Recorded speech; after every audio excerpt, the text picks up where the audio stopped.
ഈശോ മിശിഹായ്ക്കും സ്തുതിയായിരിക്കട്ടെ. ഈശോയിൽ ഒത്തിരിയേറെ സ്നേഹമുള്ളവരെ, ഞാൻ ഫാദർ ജിനു പള്ളിപ്പാട്ട്. നിങ്ങൾക്കെല്ലാവർക്കും വേണ്ടി ഞാൻ പ്രാർത്ഥിക്കുന്നുണ്ട്. നിങ്ങളുടെ എല്ലാ പ്രാർത്ഥനകൾക്കും ദൈവം ഉത്തരം തരട്ടെ എന്ന് പ്രത്യേകമായിട്ട് ഞാൻ പ്രാർത്ഥിക്കുന്നു. ജീവിതത്തിൽ ഒത്തിരി പ്രതിസന്ധികളും സങ്കടങ്ങളൊക്കെ നമുക്കുണ്ട്. ദൈവത്തിൻ്റെ മുമ്പിൽ എല്ലാ ചോദ്യങ്ങൾക്കും ഉത്തരവുണ്ട് കേട്ടോ. എന്തെല്ലാം പ്രശ്നങ്ങളുണ്ടെങ്കിലും, എന്തെല്ലാം സങ്കടത്തിലൂടെയാണ് കടന്നു പോകുന്നതെങ്കിലും ദൈവത്തിൻ്റെ അടുത്ത് പോയിരിക്കണം. ആശ്വാസം നമുക്കവിടെ കിട്ടും, സംരക്ഷണം നമുക്കവിടെ കിട്ടും. ഒത്തിരിയേറെ കാര്യങ്ങളിൽ കർത്താവിൻ്റെ കൃപയും അഭിഷേകവും ഒക്കെ ഉണ്ടാകും. അതുകൊണ്ട് നന്നായിട്ട് പ്രാർത്ഥിക്കുക. ജീവിതത്തിൽ ഒത്തിരി പ്രതിസന്ധികളൊക്കെ ആയിട്ട് പലരും കാണാൻ വരാറുണ്ട്. എന്തു ചെയ്യും, എങ്ങനെ ജീവിക്കും, എങ്ങനെ മുന്നോട്ട് പോകും എന്നൊക്കെ ചോദിച്ചുകൊണ്ടാണ് വരിക. ഞാൻ ഇവരോട് പറയുന്നൊരു കാര്യമുണ്ട്. നിങ്ങൾ തീരുമാനം എടുക്കുന്നതിന് മുമ്പ് തമ്പുരാൻ്റെ അടുത്ത് പോയിരിക്കും. തമ്പുരാൻ ഒരു തീരുമാനം തരും. നമ്മുടെ കുഴപ്പമെന്നറിയോ, നമ്മളിങ്ങനെ ഒത്തിരി കാര്യങ്ങളെക്കുറിച്ച് ചിന്തിച്ചുകൊണ്ട് നടക്കുക. തമ്പുരാൻ എന്താണ് നമ്മളെക്കുറിച്ച് ചിന്തിക്കണമെന്നറിയോ? അതിന് തമ്പുരാന് സമയം കൊടുക്കണം. തമ്പുരാൻ്റെ അടുത്ത് പോയിരിക്കണം, ഈശോയുടെ അടുത്ത് പോയിരിക്കണം. ഈശോ എന്നെക്കുറിച്ച് എന്താ തീരുമാനിച്ചിരിക്കുന്നത്, ഈശോ എന്നെക്കുറിച്ച് എന്താണ് പ്ലാൻ ചെയ്തിരിക്കുന്നത്, അതറിയാൻ വേണ്ടി നമ്മൾ ഈശോയുടെ മുമ്പിൽ പോയിരിക്കണം. എന്നാലും നമ്മുടെ കാര്യത്തിൽ ഒരു ഉറച്ച തീരുമാനം എടുക്കാനും മുന്നോട്ട് പോകാനും സാധിക്കുള്ളൂ. ഒത്തിരി പ്രതിസന്ധികളുണ്ടാകുമ്പോൾ, ഒത്തിരി സങ്കടങ്ങളുണ്ടാകുമ്പോൾ ഈശോയുടെ അടുത്തുനിന്ന് പോയിരിക്കുക. ദേവാലയത്തിൽ പോയി പറ്റുമെങ്കിൽ കുറച്ച് നേരം ഇരിക്കുക. ദിവ്യകാരുണ്യനാഥൻ്റെ മുമ്പിൽ പോയി കുറച്ച് നേരം ഇരിക്കുക. ഒത്തിരി കാര്യങ്ങൾക്ക് നമുക്ക് ഉത്തരം കിട്ടും, ആശ്വാസം കിട്ടും. പറ്റുമെങ്കിൽ അവിടെ ഇരുന്ന് കരഞ്ഞോ. ഞാൻ എപ്പോഴും പറയും, മനുഷ്യൻ്റെ മുമ്പിൽ കരയരുത്, ദൈവത്തിൻ്റെ മുമ്പിലൊക്കെ കരയാവൂ. നന്നായിട്ട് പ്രാർത്ഥിക്കണം കേട്ടോ. ഈ കാലഘട്ടത്തിലൊക്കെ ഒത്തിരി മക്കൾ പലവിധ പ്രതിസന്ധികളിലൂടെ കടന്നു പോയിക്കൊണ്ടിരിക്കുക. കഴിഞ്ഞ ദിവസം വന്നൊരു കൗൺസിലിംഗ് കേസാണ്. സാമ്പത്തികമായിട്ട് ഒത്തിരി ഞെരുക്കുക. ഒരു കുടുംബം മുഴുവൻ ആത്മഹത്യയുടെ മുമ്പിൽ നിൽക്കുക. ഞാൻ അവരോട് പറഞ്ഞ ഒറ്റ കാര്യമുള്ളൂ, ദൈവത്തിന് നിങ്ങളെക്കുറിച്ചൊരു പദ്ധതിയുണ്ട്. ആ പദ്ധതിക്ക് വേണ്ടി തമ്പുരാൻ്റെ മുമ്പിൽ പോയിരിക്കണം. പ്രശ്നങ്ങൾ ഒത്തിരി ഉണ്ടെന്നേ നമ്മുടെ ജീവിതത്തിൽ. ഞാൻ കുടുംബത്തോട്, ഒരു അപ്പനും ഒരു അമ്മയും 2 മക്കളുമാണ് എൻ്റെ മുമ്പിൽ വന്നിരുന്ന് കരയുക. അച്ഛാ എന്താ ചെയ്യണ്ടേ, വേറെ വഴികളൊന്നുമില്ല. കോവിഡ് കഴിഞ്ഞു, ബിസിനസ് ഒന്നും ക്ലച്ച് പിടിക്കുന്നില്ല, ആകെ തകർന്ന് തരിപ്പണമായിട്ട് കിടക്കുക. ഞാൻ എന്താ ചെയ്യണ്ടേ? ഒത്തിരി സങ്കടപ്പെട്ട് ഈ അപ്പനും അമ്മയും 2 മക്കളും ഇരിക്കുക എൻ്റെ മുമ്പിൽ. അവരുടെയും പറഞ്ഞ് തമ്പുരാൻ്റെ മുമ്പിൽ പോയിരിക്കും, തമ്പുരാൻ്റെ മുമ്പിൽ പോയിരിക്കും. അങ്ങനെ ഞാൻ അവർക്ക് കൊടുത്ത് ഒരു സങ്കീർത്തനമാണ്, എന്നും പ്രാർത്ഥിക്കാൻ വേണ്ടി കൊടുത്തൊരു സങ്കീർത്തനം. ജീവിതത്തിൻ്റെ പ്രാർത്ഥനകൾക്ക് ഉത്തരം കിട്ടണില്ല എന്ന് തോന്നുമ്പോൾ, എത്രയേറെ പ്രാർത്ഥിച്ചിട്ടും ചില കാര്യങ്ങൾ നടക്കുന്നില്ല എന്ന് തോന്നുമ്പോൾ, ഒത്തിരിയേറെ തമ്പുരാൻ്റെ മുമ്പിൽ കരഞ്ഞിട്ടും ചില കാര്യങ്ങൾ ശരിയാകുന്നില്ല എന്ന് തോന്നുമ്പോൾ, ഞാൻ ഈ പറയുന്ന സങ്കീർത്തനം ഒന്ന് ചൊല്ലി പ്രാർത്ഥിക്കണം കേട്ടോ. ഞാൻ ഒത്തിരി മക്കൾക്ക് കൊടുത്തൊരു സങ്കീർത്തനമാണ്. കുറച്ച് നാൾ മുമ്പ് 2-3 മാസങ്ങൾക്ക് മുമ്പ് ഒരു കല്യാണത്തിൻ്റെ കാര്യവുമായിട്ട് ബന്ധപ്പെട്ട് ഒരു കുടുംബം എന്നെ കാണാൻ വന്നു. ഒരു അപ്പനും അമ്മയും ഒരു മകളും. ഏകദേശം 29 വയസ്സ് കഴിഞ്ഞവൾക്ക്, കല്യാണം കഴിഞ്ഞിട്ടില്ല. ഒത്തിരി പ്രാർത്ഥിക്കുന്നൊരു കുടുംബമാണ്, പക്ഷേ കല്യാണം കഴിയുന്നില്ല. അവരെൻ്റെ അടുത്ത് മുമ്പിൽ കരയാൻ തുടങ്ങി. അച്ഛാ പല ആലോചനകളും വരുന്നുണ്ട്, പക്ഷേ തടസ്സങ്ങളാണ് പലതിനും. ഞാൻ അവരോട് പറഞ്ഞു, ഞാൻ പ്രാർത്ഥിച്ചോളാം. അവരോട് പറഞ്ഞു, അച്ഛാ പ്രാർത്ഥിക്കാൻ വേണ്ടി ഒരു പ്രാർത്ഥന പറഞ്ഞുതരാൻ പറ്റുമോ? അപ്പം ഞാൻ അവർക്ക് കൊടുത്തൊരു സങ്കീർത്തനമുണ്ട്, സങ്കീർത്തനം 70. വളരെ ചെറിയൊരു സങ്കീർത്തനമാണ്. 5 വാക്യങ്ങളുള്ളൂ. 5 വാക്യങ്ങളുള്ളൂ. അതൊന്ന് ചൊല്ലി പ്രാർത്ഥിച്ചാൽ ഭയങ്കര അനുഗ്രഹമാണ് കേട്ടോ. ഞാൻ എന്നിട്ട് ഈ കുടുംബത്തിന് കൊടുത്തു വിട്ടു. ഒന്ന്, കർത്താവെ വേഗം വരണമേ എന്നാണ് അതിൻ്റെ ഹെഡിങ് പോലും, കർത്താവെ വേഗം വരണമേ.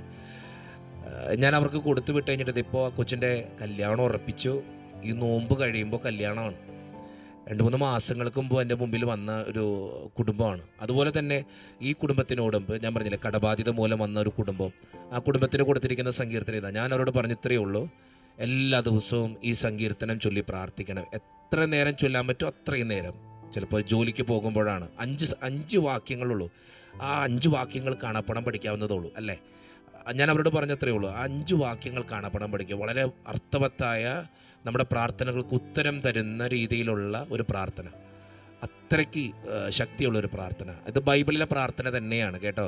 സങ്കീർത്തനം നമുക്കറിയാം, ദാവീദിൻ്റെ പ്രാർത്ഥനയാണിത്. ദാവീദ് തമ്പുരാൻ്റെ മുമ്പിൽ പ്രാർത്ഥിച്ച രീതിയാണ് സങ്കീർത്തനം എന്നൊക്കെ പറയുക. അപ്പോൾ ആ പ്രാർത്ഥനയാണ് നമ്മളും ചൊല്ലി പ്രാർത്ഥിക്കുന്നത്. ഒത്തിരി അഭിഷേകവും അനുഗ്രഹവും ഉണ്ടാവും. ഞാൻ പല മക്കൾക്കും കൊടുത്തിട്ടുണ്ട്. ഞാൻ കുറച്ച് നാളും ഓർക്കാം, മക്കളില്ലാതെ വിഷമിക്കുന്ന, അതെച്ചാൽ കൊച്ചുങ്ങളുണ്ടാകുന്നു, അബോർഷനായി പോകുന്നു.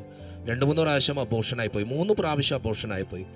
എന്നിട്ട് ആ കുടുംബം എന്നെ കാണാൻ വന്നേക്കാം. ഞാൻ അവരോട് പറഞ്ഞു കൊടുത്തൊരു കാര്യത്രേ ഉള്ളൂ, ദൈവത്തോട് കരഞ്ഞ് പ്രാർത്ഥിക്കും ഒരു കൊച്ചിനെ കിട്ടാൻ വേണ്ടി. ഡോക്ടർമാരെ കാണിച്ച് വേറെ കുഴപ്പങ്ങളൊന്നുമില്ല.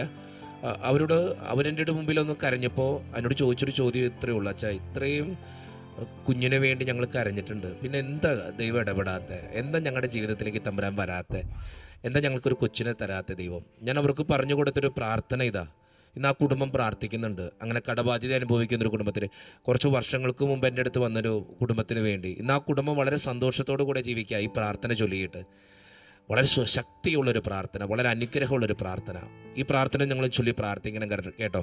സങ്കീർത്തനം 70 എല്ലാവരും കാണപ്പണം പിടിക്കുക. 5 വാക്യങ്ങളുള്ളൂ. 5 വാക്യങ്ങൾ നമുക്കൊന്ന് ധ്യാനിക്കാം. അതിൻ്റെ ഹെഡിങ്ങനെ എങ്ങനെയാണ്? കർത്താവേ വേഗം വരണമേ.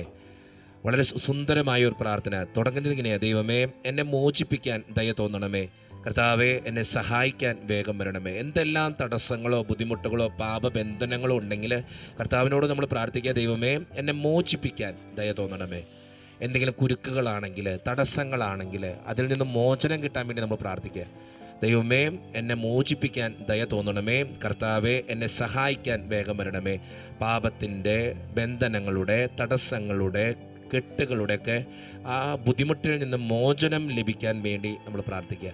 ആ മോചനം ലഭിച്ചിട്ട് വേണം കർത്താവിൻ്റെ അനുഗ്രഹം കിട്ടാൻ കേട്ടോ. അപ്പം നിങ്ങൾ പ്രാർത്ഥിക്കണം, മനസ്സുരുകി പ്രാർത്ഥിക്കണം. ഒത്തിരി മക്കൾക്ക് അച്ഛൻ കൊടുത്ത ഒരു പ്രാർത്ഥനയാണ്. ഞാൻ പലപ്പോഴും എൻ്റെ ഞാൻ എപ്പോഴും വീഡിയോസ് ചെയ്യാറില്ല. എല്ലാ ദിവസവും വിശുദ്ധ കുർബാനയും ജപമാലയും ഇടുന്നുണ്ട്, വിശുദ്ധ അന്തോണീസ് പുണ്യവാൻ്റെ നൊവേന ഇടുന്നുണ്ട്. പക്ഷേ അത് കൂടാതെ ഞാൻ ചെയ്യുന്ന കാര്യം, ചിലപ്പോൾ മാസത്തിൽ 2-3 വീഡിയോസൊക്കെ അച്ഛൻ ചെയ്യാറുള്ളൂ. പലർക്കും അച്ഛൻ പറഞ്ഞു കൊടുക്കുന്ന പ്രാർത്ഥന, അതിന് ഉത്തരം കിട്ടുമ്പോൾ അച്ഛന് ഒത്തിരി സന്തോഷം തോന്നാറുണ്ട്. കഴിഞ്ഞ ദിവസം വന്ന ഒരു കുടുംബത്തിന് ഞാനിത് പറഞ്ഞു കൊടുത്തപ്പോൾ എനിക്ക് തോന്നി അത് എല്ലാവർക്കും വേണ്ടി ഒന്ന് പറഞ്ഞു കൊടുക്കണമെന്ന്. അതുകൊണ്ടാണ് ഞാനിത് ചെയ്യുക കേട്ടോ. അപ്പോൾ ഈ പ്രാർത്ഥന, സങ്കീർത്തനം 70 എല്ലാവരും പറഞ്ഞ് പ്രാർത്ഥിക്കണം കേട്ടോ. അതിങ്ങനെയാണ്: കർത്താവേ ദൈവമേ എന്നെ മോചിപ്പിക്കാൻ ദയ തോന്നണമേ, മോചിപ്പിക്കാൻ ദയ തോന്നണമേ. നമ്മൾ പ്രാർത്ഥിക്കുക. നമ്മൾ പല കെട്ടിലും പല ബന്ധനങ്ങളിലും പല പാപത്തിലും ജീവിക്കുന്നവരുണ്ട്. അതിൽ നിന്നും നമുക്ക് മോചനം കിട്ടിയാലാണ് ദൈവത്തിൻ്റെ അഭിഷേക അനുഗ്രഹം നമ്മുടെ ജീവിതത്തിൽ നിറയുള്ളൂ കേട്ടോ. അപ്പോൾ അതുകൊണ്ട് നമ്മൾ പ്രാർത്ഥിക്കുക: ദൈവമേ എന്നെ മോചിപ്പിക്കാൻ ദയ തോന്നണമേ. കർത്താവെ എന്നെ സഹായിക്കാൻ വേഗം വരണമേ, വേഗം വരണമേ. ഞാൻ ഈ പ്രാർത്ഥന തുടങ്ങുന്നതിന് മുമ്പ് നിങ്ങളോട് പറഞ്ഞിരുന്നു, നമ്മുടെ പ്രാർത്ഥനകൾക്ക് പെട്ടെന്ന് ഉത്തരം കിട്ടാൻ, ചില കാര്യങ്ങൾ പെട്ടെന്ന് സാധിച്ചു കിട്ടാൻ ഈ പ്രാർത്ഥനയാണ് പ്രാർത്ഥിക്കേണ്ടത്. ദൈവം വേഗം വരണം നമ്മുടെ ജീവിതത്തിൽ, എന്നാലേ പല കാര്യങ്ങൾ നടക്കുകയുള്ളൂ. എന്തെങ്കിലും തടസ്സങ്ങളുണ്ടെങ്കിൽ കർത്താവിനോട് പറയാ: കർത്താവേ ദയ തോന്നി എന്നെ മോചിപ്പിച്ച് നീ വേഗം വരണം എൻ്റെ ജീവിതത്തിൽ, എൻ്റെ രോഗങ്ങളിൽ, സാമ്പത്തിക ഞെരുക്കങ്ങളിൽ, ബുദ്ധിമുട്ടിൽ, തടസ്സങ്ങളിലൊക്കെ വേഗം വരണം. അടുത്ത വചനം എങ്ങനെയാ? 2-ാമത്തെ വചനം: എൻ്റെ ജീവൻ അപഹരിക്കാൻ ശ്രമിക്കുന്നവർ ലജ്ജിച്ച് പരിഭ്രാന്തരാകട്ടെ. എനിക്ക് ദ്രോഹം ആലോചിക്കുന്നവർ അപമാനിതരായി പിന്തിരിയട്ടെ. നമ്മുടെ ജീവിതത്തിൽ നമ്മുടെ തടസ്സങ്ങൾ, ബുദ്ധിമുട്ടുകൾ ഏതെങ്കിലും വ്യക്തി കൊണ്ടാണെങ്കിൽ അവർ നമ്മുടെ ജീവിതത്തിൽ മാറിപ്പോകാൻ വേണ്ടിയിട്ടാണ്. എന്തെങ്കിലും ബുദ്ധിമുട്ടുകളാണെങ്കിൽ, തടസ്സങ്ങളാണെങ്കിൽ, അത് വ്യക്തി മൂലമാണെങ്കിൽ, ചില മനുഷ്യർ കൊണ്ട് നമുക്ക് ബുദ്ധിമുട്ടുകളുണ്ടാവും. അവർ അകന്നു പോകാൻ വേണ്ടിയിട്ട് നമ്മൾ പ്രാർത്ഥിക്കണം. എൻ്റെ ജീവൻ അപഹരിക്കാൻ ശ്രമിക്കുന്നവർ ലജ്ജിച്ച് പരിഭ്രാന്തരാകട്ടെ. എനിക്ക് ദ്രോഹം ആലോചിക്കുന്നവർ അപമാനിതരായി പിന്തിരിയട്ടെ. അടുത്ത വചനം എങ്ങനെയാ? 3-ാമത്തെ വചനം: ഹഹ എന്നെ ഹഹ എന്ന് എന്നെ പരിഹസിച്ച് പറയുന്നവർ ലജ്ജ കൊണ്ട് സപ്തരാകട്ടെ. അങ്ങയെ അന്വേഷിക്കുന്നവർ അങ്ങയിൽ സന്തോഷിച്ച് ഉല്ലസിക്കട്ടെ. അങ്ങയുടെ രക്ഷയെ സ്നേഹിക്കുന്നവർ ദൈവം വലിയവനാണ് എന്ന് നിരന്തരം ഉദ്ഘോഷിക്കട്ടെ. ഞാൻ ദരിദ്രനും പാവപ്പെട്ടവനുമാണ്. ദൈവമേ എൻ്റെ അടുത്ത് വേഗം വരണമേ. അങ്ങ് എൻ്റെ സഹായകനും വിമോചകനുമാണ്. കർത്താവേ വൈകരുതേ. കർത്താവ് വേഗം വരാൻ വേണ്ടിയിട്ട് നമ്മളിത് പ്രാർത്ഥിക്കണം. നമ്മൾ അവസാനത്തെ വചനം എങ്ങനെയാണ്? ഞാൻ ദരിദ്രനും പാവപ്പെട്ടവനുമാണ്. ദൈവമേ എൻ്റെ അടുത്ത് വേഗം വരണേ. സാമ്പത്തിക ഞെരുക്കത്തിലൂടെയാണോ നീ കടന്നു പോവുക? പറഞ്ഞ് പ്രാർത്ഥിക്കണം: എൻ്റെ സഹായകനും വിമോചകനും ആണ്. കർത്താവേ വൈകരുതേ. പ്രാർത്ഥിക്കണം. ജീവിതത്തിൽ പ്രതിസന്ധികൾ ഉണ്ടാകുമ്പോൾ, കെട്ടുകൾ ഉണ്ടാകുമ്പോൾ, തടസ്സങ്ങൾ ഉണ്ടാകുമ്പോൾ, എന്ത് ചെയ്തിട്ടും രക്ഷപ്പെടാതിരിക്കുമ്പോൾ കർത്താവ് കൂടെ ഉണ്ടെങ്കിലാണ് നമ്മുടെ പ്രാർത്ഥനകൾക്ക് ഉത്തരം ഉണ്ടാവുള്ളൂ. 5 വാക്യങ്ങൾ, വളരെ ചെറിയൊരു സങ്കീർത്തന. ഈ 5 വാക്യങ്ങൾ പറഞ്ഞ് പ്രാർത്ഥിക്കുന്നവൻ്റെ ജീവിതത്തിൽ കർത്താവ് കടന്നു വരും, വേഗം കടന്നു വരും.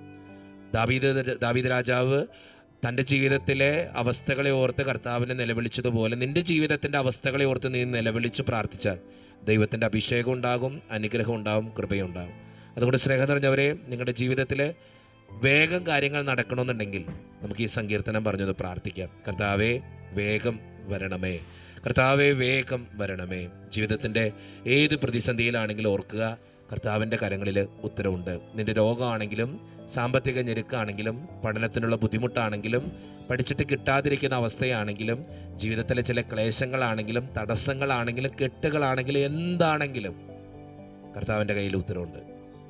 അതുകൊണ്ട് ഈ സങ്കീർത്തന ഭാഗം എല്ലാ ദിവസവും നിങ്ങളുടെ പ്രാർത്ഥനയിൽ ഒന്ന് ഉൾപ്പെടുത്തുക. സങ്കീർത്തനം 70 5 വാക്യങ്ങളുള്ളൂ, പക്ഷെ 5 വാക്യത്തിനും നിങ്ങളുടെ ജീവിതത്തിൽ ഒത്തിരിയേറെ സന്തോഷം തരാൻ, സമാധാനം തരാൻ, പ്രാർത്ഥനകൾ പെട്ടെന്ന് നടന്നു കിട്ടാൻ സാധ്യമാക്കും കേട്ടോ. അപ്പം നമുക്ക് നന്നായിട്ട് പ്രാർത്ഥിക്കാം. കർത്താവേ, ഈ മക്കളെ അനുഗ്രഹിക്കണമേ.